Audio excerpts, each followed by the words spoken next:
sidii aad idaacaddeenna shalay ku maqasheen tv-ga dowladda etoobiya ayaa wuxuu sheegay in dagaal lagu dilay ku-xigeenka abbaanduulaha jabhadda ONLF cabdikariin sheekh muuse laakiin cabdikariin sheekh muuse ayaa shalay TVOA waxa uu sheegay inuu nool yahay isagoo markaasina isticmaalayay isgaadhsiinta foonayaha haddaba mar kale ayuu cabdikariin sheekh muuse ku-xigeenka abbaanduulaha ONLF uu maanta la soo xiriiray idaacaddan VOA isagoo isticmaalaya isla telefoonka tooreyaha ee satellite-ku uu ku xiran yahay walaal waxaan joogaa ogaadeen iyo bartamaheedaan joogaa meel howlgallada iyada awal baan muddadan ba ka wadnay baan joogaa oo bartamaha ogaadeenaya waa miyi oo hadda magaalo heblo kuma dhihi karo laakiin deegaamadii aan awalba ka howlgeli jiray baan joogaa muddadii dheeray waa tahay sidaan la soconno inkastoo shalay codkaagaan si fiican loo maqal laakiin dowladda Ethiopia iyo warbaahinteeduba waxay si weyn u tabiyeen in lagugu dilay dagaal dhawaan dhacay bal noo xog waran sidee wax u dhaceen ciidamada Ethiopia runtii arrintan waxay ula jeedaan ciidamadooda oo runtii aanu kaga raynay goobaha dagaalka oo ku jabay waxoodii soo hayeen moraal sabiga niyad xuma ay ku dhacday waxay kaloo rabtaa inay doorashada dacaayad uga dhigato uga faa'iidaysato sidoo kale waxay doonaysaa inay shacbiga iyaga halgamaaga ay ku maaragtay yar bahadishona way doonaysaa oo arrintaa kaga naxiso ayay doonaysaa runtii Ethiopia markastoo waxyaalahan oo kale ku hadashana waa marka ay jabto ciidankeeda iyo cududeedu ay jabto ee khatar gasho waxay tiraahdaa markay ka xarato goobaha dagaalka iyo meelaha aanu ku weerarnay iyo deegaanadaanu dhaafinay dhufayska markay gashay dibgodadkeedii ay isugu xabaashay waxay tidhaahdaa ONLF aanu kaga raynay dagaallo ama aanu jabinay waa tahay laakiin haddaad sheegto dhowrkii maalmood oo ugu dambeeyey adigu dagaallo aad qayb ka ahayd oo ciidamada Ethiopia idin dhex mari ma jiraan haa way jiraan dagaallo anigu aan qayb ka ahaa way jiraan meelo badan bay ka dhaceen dhagax buur way ka dhaceen duleedkeeda iyo jireedkeeda way ka dhaceen qabri dahro way ka dhaceen aaga doolo way ka dhaceen aniguna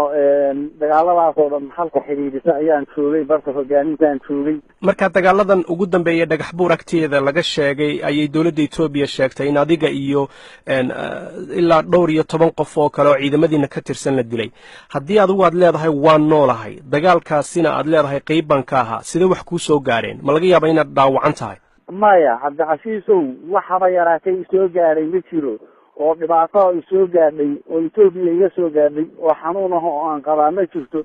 maanta waa maalinkaan ugu caafimaad badnahay waa maalinkaan ugu farxad iyo moraalka fiicnahay waa maalinkaan ugu dagaalyahansanahay ciidankayguna ugu xooga badan yahay qorshahayga iyo barnaamijyadayda iyo istaraatiijiyadayda dagaalkana sida ugu qurux badnayd aanu hagayo wey waa tahay marka imisa dagaalkaasi haddii adigu aad leedahay waa nabad qabaa dhinaca Ethiopiana ay sheegayso meydad bal la leeyahay waa la soo bandhigay imisaad adigu ogaantaa dagaalka dhinaciina idinka dhintay horta waxa Ethiopia soo bandhigtay inta badan waa iyada maleeshiyaadkeeda kuwa Soomaalida ah iyo kuwa kuweeda oo ay mararka qaarkood dharka u bedeshay inta badan waxay soo bandhigta waa waxyaabaha weey ay iyadu guratay meelaheeda geysato Ethiopia anaga meedka ayaa ma aragto ciidanka iyaguna asaga goobaha dagaalka kaga gacan sareeya dagaalada khasaare naga soo gaarin runtii wixii naga soo gaarana waa waxaanu ku talagalay waa bal aanu shidaal ku subanay oo aanu rabnay inaan meel ku gaarno oo ku gaarnay danta aan leenahay ujeedadayadu waa inaan xoreyno ogaadeen iyo weeye waan ognahay in runtii wada kulul la qaadayo oo rag haliyeeya aan ku waayeyno waxaas oo dhan waan ku talagashanay laakiin waxaan ku sheegi karaa Cabdilcasiisow inay tahay saacadda ciidanka iyo ugu rajada fiicna ugu moraalka fiicna maalin badan maalinka ka horeysa aan isleeyahay wuxuu u sii dhawaanayaa guushii kama dambaysahay waa tahay haddii dabaan ku weydiiyo cabdikariin sheekh muuse jabhadiinan ONLF dagaalkan muddo badan baad ku jirtaan jabhado dhowrana gobolka iyaguna dagaalo Ethiopia kula jireen oo laakiin aad mooday iminka siyaasadii inay dhinacooda iska bedeshay oo uu furmay wada hadal jabhada WSLF iyo Ethiopia u dhaxeeya oo sidaad la socotaa tan bashir weyn oo ka socdo cadaadle oo u dhow goday idinka jabhadiinan goorma dagaalkan soo afjaraysaan horta dagaalka jabhadaha kale anaga wadanka ogaadeenaya urur Ali Taxaad la yiraahdaa wuxuu ka dagaalamay sanadkii intii uu 9aadkii wuxuuna burburay ururkaasi 1998 kadib asagii oo garabyo badan iyo firqooyin kala yeeshay qayb kamida oo magaca hadda aad sheegtay la baxday yaa hadda ka hor 2007 soo gashay Ogaadeniya intoodii badnayd waxay isu dhiibtay Itoobiya isu dhiibtay goleeyay iska dhiibtay haddana waxaa la soconaa 25 nin oo xamar ka timid in ay isu soo dhiibeen Itoobiya xogaal baan hay waanu ka joognaa magacadoodana waanu naqaanaa baabuurtii waday baan ogey dhanka kale anagu waxaanu dagaalka soo afjaraynaa markaanu xaqiijino Ogaadeniya inaanu xoreynay taakadii ugu dambeysayna aanu ka saarnay gumaysiga Itoobiya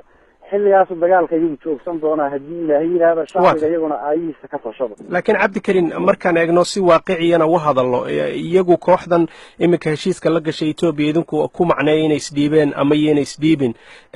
كل دجال ويل بكون تا ويل كمرة شو إن دت كلا بدباديو أو حل عن دجال كهين للجلو إن أو يعني لفيني طلبة قدم حكوا شبان